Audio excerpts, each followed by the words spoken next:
கர்த்தருக்கு பிரியமானவர்களே, உங்களுக்கு ஏதாவது ஒன்றில் குறை இருக்கிறதா அல்லது ஏதாவது ஒரு தேவைகள் இருக்கிறதா என்று சிந்தித்துப் பாருங்கள்.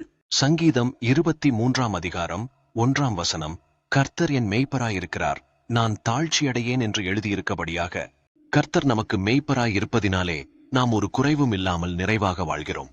நம்முடைய குறைகளை கர்த்தர் ஆகிய இயேசு கிறிஸ்து கவனித்துக் கொள்கிறார். அவர் நம்முடைய குறைவுகளையும் தேவைகளையும் அறிந்து நம்மை ஒரு குறைவும் இல்லாதவர்களாக வைத்திருக்கிறார் என்று விசுவாசிப்போம்.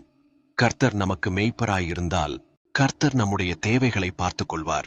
கிறிஸ்தவ மக்களாக இருக்கக்கூடிய நம்முடைய தேவைகளையும் குறைவுகளையும் கர்த்தர் அறிந்திருக்கிறார். கர்த்தர் நமக்கு மேய்ப்பராய் இருப்பதினாலே நமக்கு வரக்கூடிய வியாதி, வேதனை, கலக்கம் இவைகளை நம்மிடத்தில் இருந்து விடுத்து நம்மை பாதுகாத்துக் கொள்கிறார். கர்த்தர் நமக்கு மேய்ப்பராய் இருப்பதினால் நாம் எதற்கும் பயப்படத் தேவையில்லை.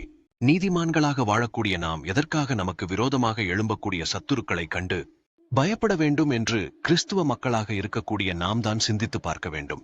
கிறிஸ்துவ மக்களாக இருக்கக்கூடிய நாம் விசுவாசத்துடனே கர்த்தரை நோக்கி, எனக்கு ஒரு நல்ல மேய்ப்பராக கர்த்தர் இருக்கிறார், என்னை பாதுகாத்துக் கொண்டிருக்கிறார், என்னுடைய குறைவுகளை சந்தித்துக் கொண்டிருக்கிறார், இத்தனை நாள் எனக்கு ஒரு குறைவும் இல்லை என்று கிறிஸ்துவ மக்களாகிய நாம் விசுவாசத்துடனே கர்த்தரை நோக்கி சொல்ல வேண்டும். கர்த்தரை நோக்கி ஜெபிக்கலாம். கர்த்தாவே, எங்களுக்கு நீங்கள் ஒரு நல்ல மேய்ப்பராக இருப்பதற்காக உமக்கு ஸ்தோத்திரம். கர்த்தாவே, எனக்கு மேய்ப்பராக இருந்து என்னை வழிநடத்துவீராக. கர்த்தாவே, நீங்கள் எங்களுக்கு மேய்ப்பராக இருப்பதால் எங்களுக்கு எந்த தேவையும் எந்த குறைவுகளும் இல்லை. எங்களை எங்களுடைய வாழ்க்கையிலே பரிபூரண சந்தோஷமாக நடத்துவதற்காக உமக்கு ஸ்தோத்திரம். ஸ்தோத்திரம். இயேசு கிறிஸ்துவின் நாமத்தில் ஜெபிக்கிறோம் எங்கள் அன்புள்ள நல்ல பிதாவே, ஆமேன்.